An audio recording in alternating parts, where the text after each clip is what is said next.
All right, we're here in Brooklyn, New York, the beginning of our New York interviews for This Is Why, a historical reflection of college life outside the classroom.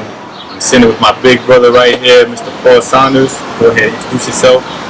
What's up? Good afternoon, good evening, everyone. My name is Paul Saunders from Brooklyn, New York. Went to Hampton University in 1993. Came there from Brooklyn to Crown Heights, it's a neighborhood right now. Went to VA and just had a ball. So I was a music engineering major at first. I was in a marching band. Had a lot of fun, and then last year I changed to the School of Business and got a degree in entrepreneurial studies. So I was one of the first graduates of the Hampton University Entrepreneurial Studies program. I didn't get to Hampton in 2001. Right. Yeah. I was there for a minute then. You was down there chilling, man. Got there in 2001? I got there in 2001. Yeah. Graduated in 2005 and I stayed till 2008. Yeah. So we was down there for a little minute. Yeah. Well, one is when we really started to get into the swing thing. Yeah, so we did our, I started at Beach Bros Entertainment in 96? Okay. So what was it like in Hampton in the 757 area, like in the 90s, mid-90s? The 90s was cool. I mean, we came at a time where, similar to when we came to Hampton, there's a lot of New Yorkers there.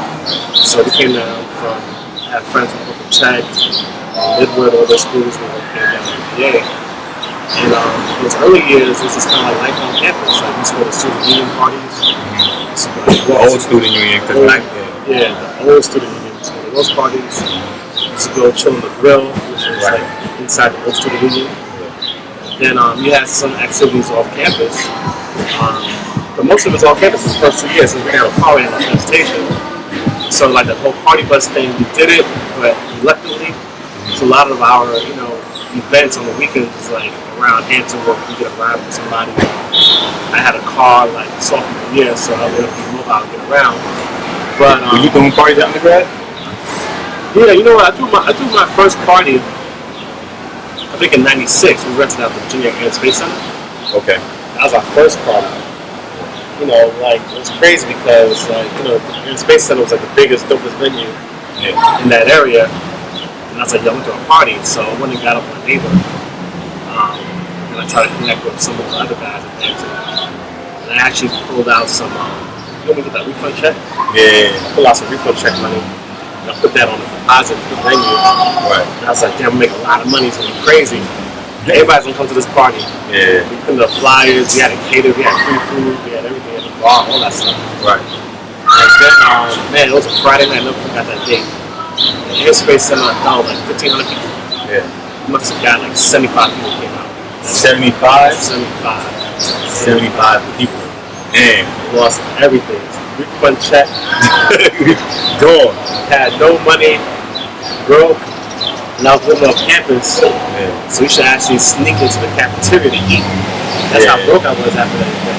Yeah. Sneaking on campus, sneaking a side door, try to get a meal ticket, and just try to get food. That's how crazy it was. Like a month to tell my parents I spent all the money on the party. Oh, man. And it was a flop. I mean, it was a cool event. The event was dope. But it was dope for 75 people. Yeah. So who were the DJs at the time, going back to that era before, I guess you would say New Face got started? So was there a lot of college DJs? Yeah. There's always college DJs. Like I remember at that party, I think I might have had Mr. Nice spinning. Okay. And then we had DJ Precise. I think Envy just came in around that time. Okay. It was Nice, Precise. I mean, that was pretty much the DJs at that time. And how did they do it in comparison to what you've seen? How New Face kind of did it, in the 2000s? Like, was there a difference? Did they have like their own equipment? Did they work together? Yeah, I mean, so like what we did was, like I remember Howie was throwing parties from School Face. So Howie started doing a lot of those parties, people started picking up. There was this guy named Martinez that was like before us. Okay. And he used to rent out like Hurricane, the club, near Phoebus. And he was doing like stuff outside of like Norfolk and Portsmouth. Then you had Hung Low. Okay. You had Devontae and those guys. They were doing parties. So Hung Low was doing big parties as well. And then Hung Low used a different set of DJs. Then they used Precise a couple times, but they had their own DJ crew. And then like literally everybody came together. I mean, the parties were like more. They were like kind of based on like the crew that was popular, right? So like you have, and then you have parties that kind of centered around different themes. Like you might have like DC parties, like go-go influence styles, and you might have like the New York parties, which is like all the New York guys here and DJs. And then you have like celebrity DJs in the town.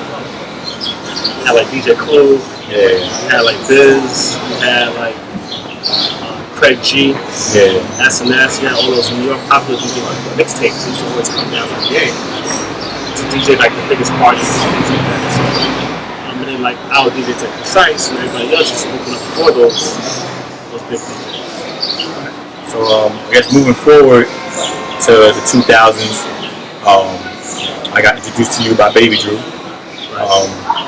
and then we decided to start working together with different things. At the time, you were, I remember because your studio was right up the street from my old crib over there in that 2nd Street area. And every time I have a meeting with you, you have the buzz band over there, practicing, getting stuff going, out coming for the meetings.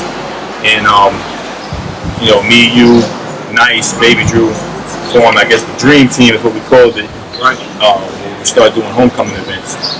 So, from there, that was a good time, man. Yeah, it was a good time. I think we did a collective, maybe 5 events every homecoming for about 6 years, 5 or 6 years. Yeah. I mean, that was one of the things I was like, look, why don't we just team together to do these events as opposed to competing against each other? Right. So we can make one event that's better, we have more power, and we have more energy to put into like making the event cooler. Right. So I remember those events we did them at, and we started at the Convention Center. Yeah. Convention Center had just opened up. Yeah, Convention Center had just opened up. 2003, 2004. Right. And then we had the Legion, which would be the after party for the Convention Center. Right. And then Friday will be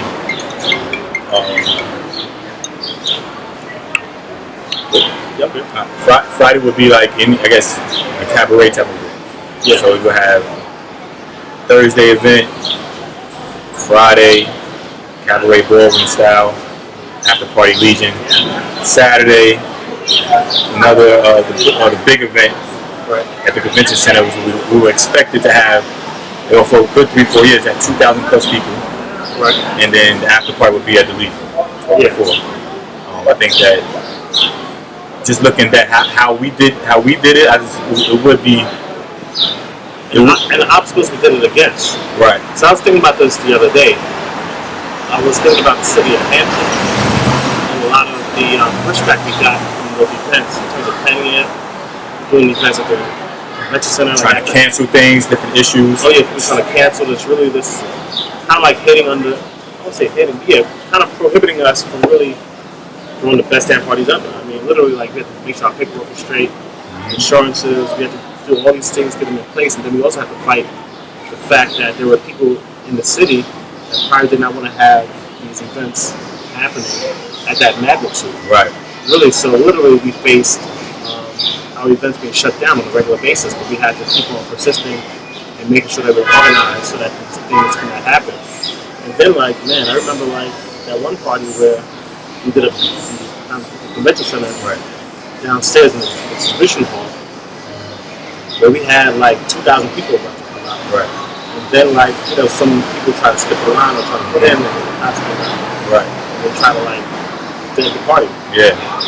And like, one of the things, it might get a little crazy, one of the things I want to touch on is like, one thing I hate about Virginia is when those cops used to bring out those Ford Broncos and these have the dogs on that. And then sometimes they'll bring the dogs out. I think they did that particular event. They did that party, and that was so disrespectful. I wish I could go back in time to really, bring people together to really talk to the city and to the university about that show of force. And that was warranted in those instances of throwing these parties where people just want to have fun. A bunch of college students. Not rowdy. Not rowdy. Just really just trying to have a great time. But it's like, I think the city still had those, people that might have, not understood the dynamics of peacefully having a great time in a beautiful venue. And you know what's interesting too, like even you got the situation with the spare times we do with bowling parties. They had the situation with Iverson in the 90s, you know, and I started throwing bowling parties there, and they never gave me any issues like that, but they always had capacity issues. And I think from there, it ended up being more issues, and they ended up with this seven cities law. I don't know if you heard about that, the law that they came back with, where they limited the capacity and they limited the time that you can end the party. So that stopped. After we left, that 2008-2009 period, it stopped allowing cabarets and events. They had everything be shut down by, I think, 12:30. Wow. You know what I'm saying? So that changed everything, you know. And then a lot of the pushback we had from the Legion when they switched ownership to a minority owner, that's when a lot of issues came in. They lost their liquor license.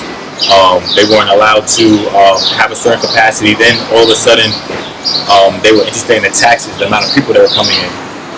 And that ended up causing a lot of problems now. The reason why there's no Legion to this day, you know what I'm saying, because of those laws and the changes that they made, because of what we were doing back then, and because they didn't want certain things to happen.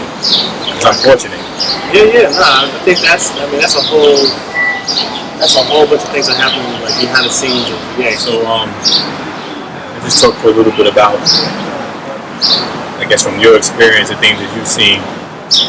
Kind of the transition with New Face and how things kind of matured for the company from your eyes, you know, being the old head, you know, the one I kind of, you know, I looked up to when it came to parties and being organized.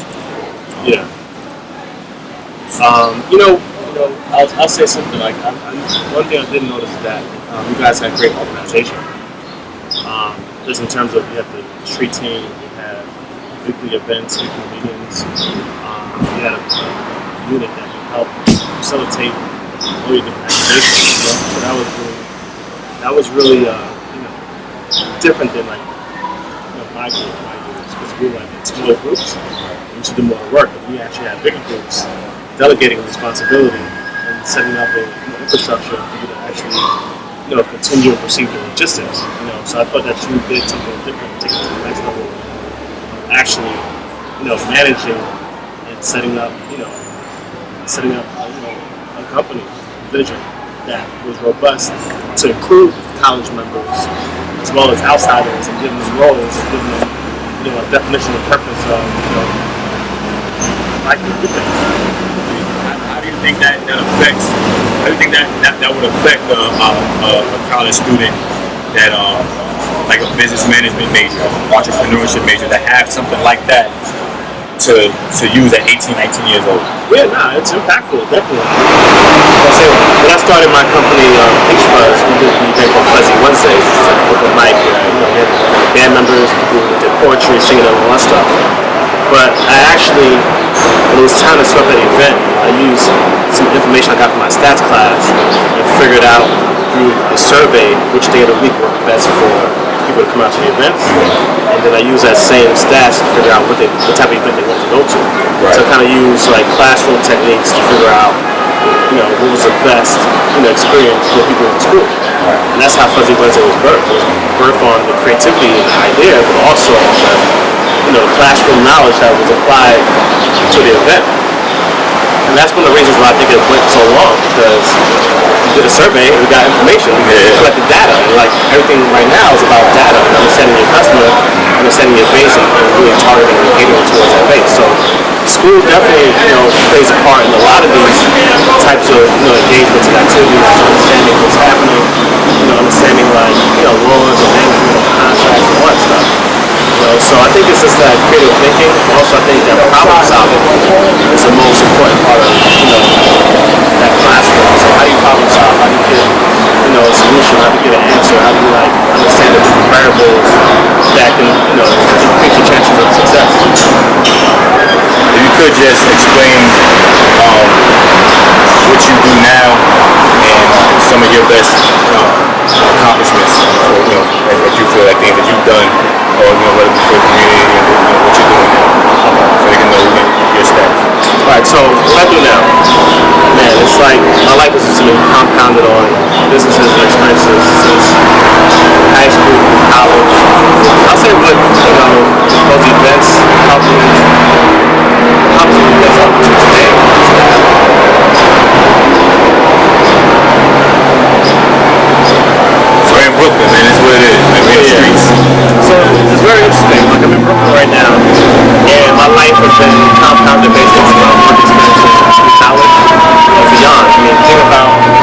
events we did in college, right? You have to go from a creative concept that will engage people to come out to an event and pay of their hard-earned money or receive money to go party with you. It has to be a compelling reason for them to come out. Right. On a weekly basis or bi-monthly. You know what I'm saying? Right. So literally you have to come up with these ideas and plan them and make them alluring so that people want to be a part of it. You have to want to do it. Right. So basically how that's happening today is that, I do brand development. You know what I'm saying? I take your brand, your company, your Fortune 500 company, and I make it hot. So I do that by creating concepts, experiential marketing, which is putting your product into a lifestyle space, making sure that it gets the right touches, it gets the right eyeballs, it's perceived in the way that the brand thinks it's, it's profitable, things like that. So to this day, I've been, starting companies since college. My most recent endeavor is a company called Alum, which owns a company called Mez Brands, which is a cannabis company. And with that being said,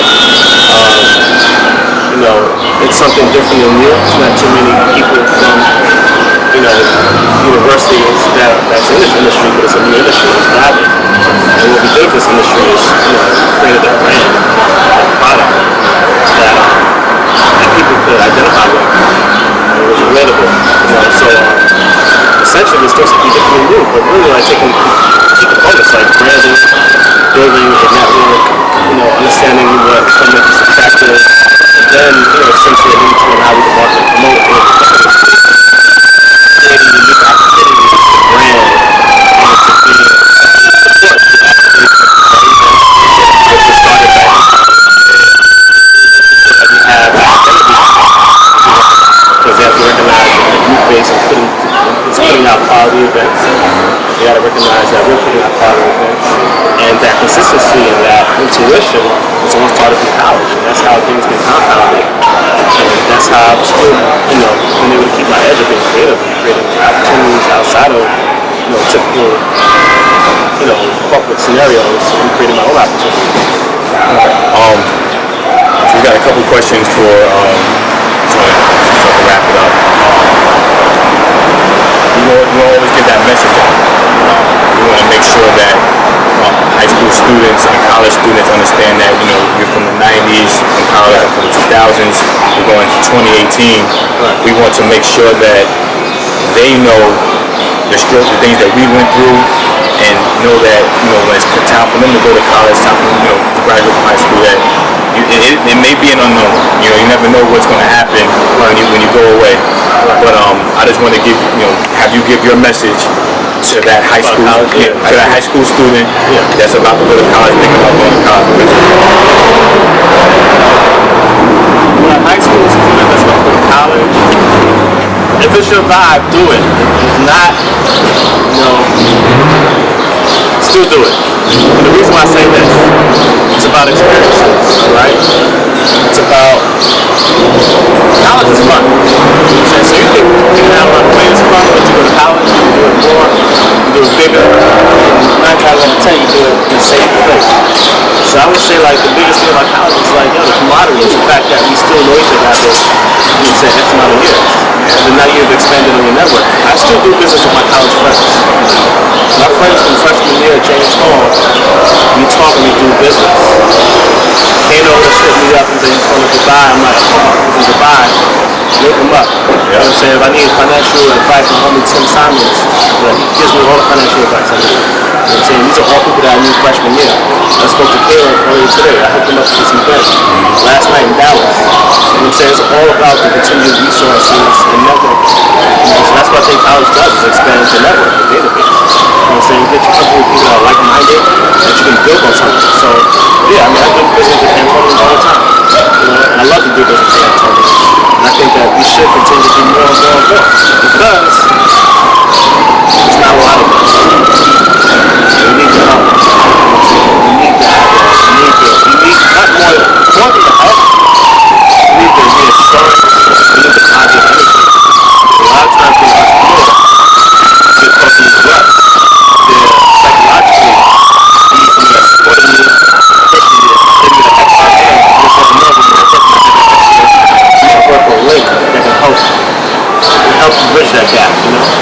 what I think college does. That's what camaraderie does. That's why you hit me up every time, make sure it gets done. Right. So it could be another 10 years from now, and I'll see you 10 years from this point in time. But I knew that from college, the core was always correct. You know what I'm saying? And your spirit was correct. So there's nothing to help you out 10 years from now without even talking to you for the next 10 years. It's like one thing good and one thing and that's what you're doing in college, right? You start to understand people, understand how people, respond, react, and move, and how people, understand intentions and motives and things like that. Your gut instinct, is nurtured during those years. You know what I'm saying? So college is definitely important. It might not be for everyone, but it's a great start. What's going on? This is Yancey, author and producer of the This Is Why series. Make sure you go now and subscribe to my website, www.newfacemanagement.org. This is why you go to college. This is why you go to college. Hey yo, this is why you go to college. New Face Entertainment. Always paid my bills. This is why you go to college. New Face Entertainment. New face. New face. This is why you go to college. This is why you go to college. This is why you go to college.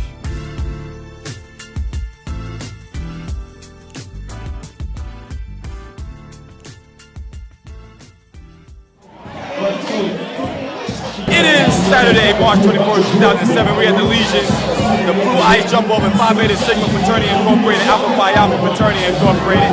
As you can see behind me, it's popping. DJ Tay James just caused Alpha Phi Alpha Fraternity Incorporated Gamma O, the chapter of Hampton University. So it's kind of crazy right now. We just about hitting capacity. It's only about 1 o'clock. It's about to be a long night, man. We was having a good time. We're gonna keep it moving. New Face Entertainment, BigCast.tv. We out.